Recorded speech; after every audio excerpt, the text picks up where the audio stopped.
Hi, I'm Lou, another episode of My Car Store. We're here at the Klairmont Collection, and that's a special place to be. Andrew Vogel here, Vice President of Sales and Marketing. He's going to share with you, where are we at? Tell him about the Klairmont Collection. So the Klairmont Collection is a private automobile museum. It's over 100,000 square feet, over 300 automobiles on display. But we're private in the city of Chicago, but you can come see us if you have a private event or private group you'd like to do to bring to see us. Join us, that'd be great. ClairmontCollections.org with 2 Ks, ClairmontCollections.org, and you'll learn more about it. Lou's here though, and we're going to see some great cars. Today we have an amazing car that I bet you haven't seen before. It's Czechoslovakian, a 1947 Tatra, T-A-T-R-A, Tatra. Let me grab a camera as I usually do. Yeah, this is a unique one. It has the Tucker look kind of on the front end.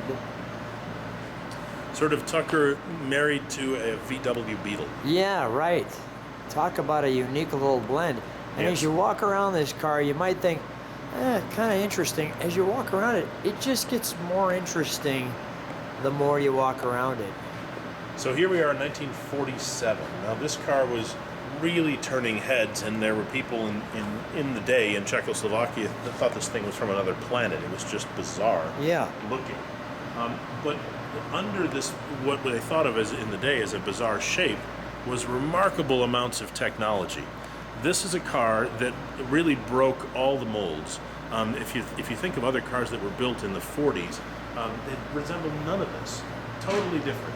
So this car is very aerodynamic, for one. Look at the door handles. How does that open? Like this. Okay. Yeah.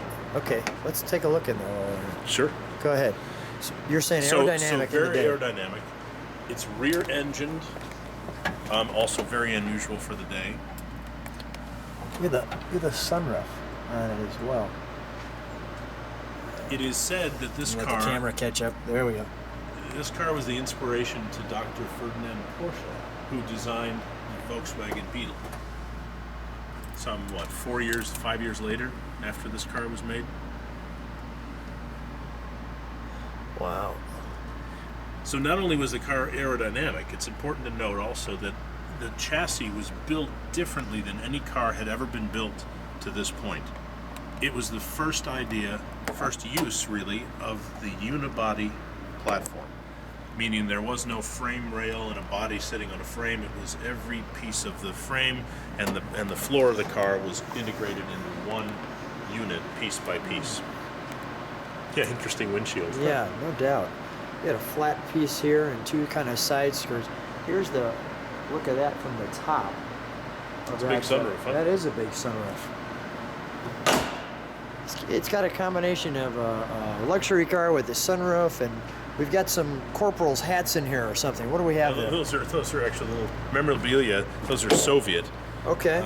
Because this car went away, really, as you see it, after 47, because the Soviet Union came in, took over Czechoslovakia as a satellite state. Production ceased and went away completely. So this is a very rare car to have in any collection. We're delighted to have it here.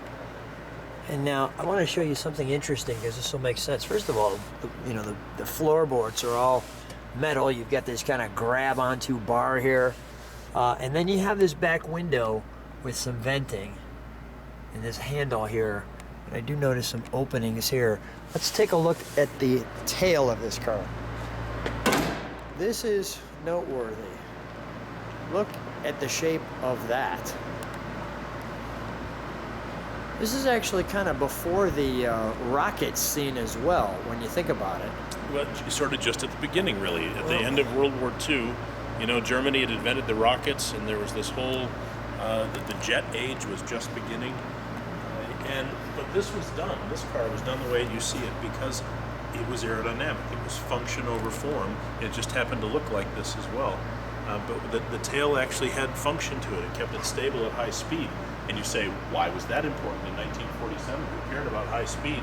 Well, they did, because this car could cruise comfortably at 100 miles per hour. Wow. That's the intake for the engine. Let's open up the engine compartment, a little like a Volkswagen. I'm going to have Andrew hold that. It's like a Volkswagen on steroids, though, Yeah. because it's so big. And there's your tail window, like so. Here's your engine compartment. Let me give you the overall shot. Let me get you Andrew kind of in there as well. So you can just see the configuration here. Joey, if you can hold that light in there, inside. Look at the intake runners off the carburetor going to each cylinder.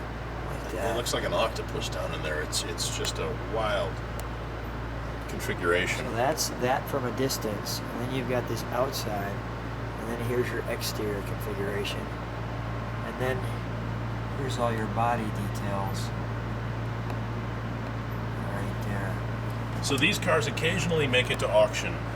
You'll see one. If you go looking, if you Google Tatra, you can find these cars, but there are very few. And the later ones were Soviet built and not as desirable and of a completely different configuration. You have no idea. It doesn't resemble this car at all. So this was really, a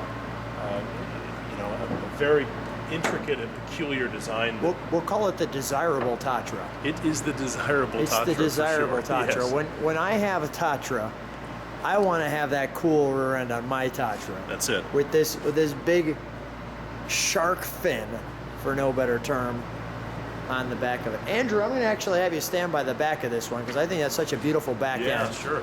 Here, Move over just a little. Yeah. Put your hand on my shark fin there. Yeah, there you go. Look at that. Andrew, thanks for showing us another amazing car in the Klairmont collection. Always a pleasure to get together with you. Yeah, you bet, Lou. Great to see you always.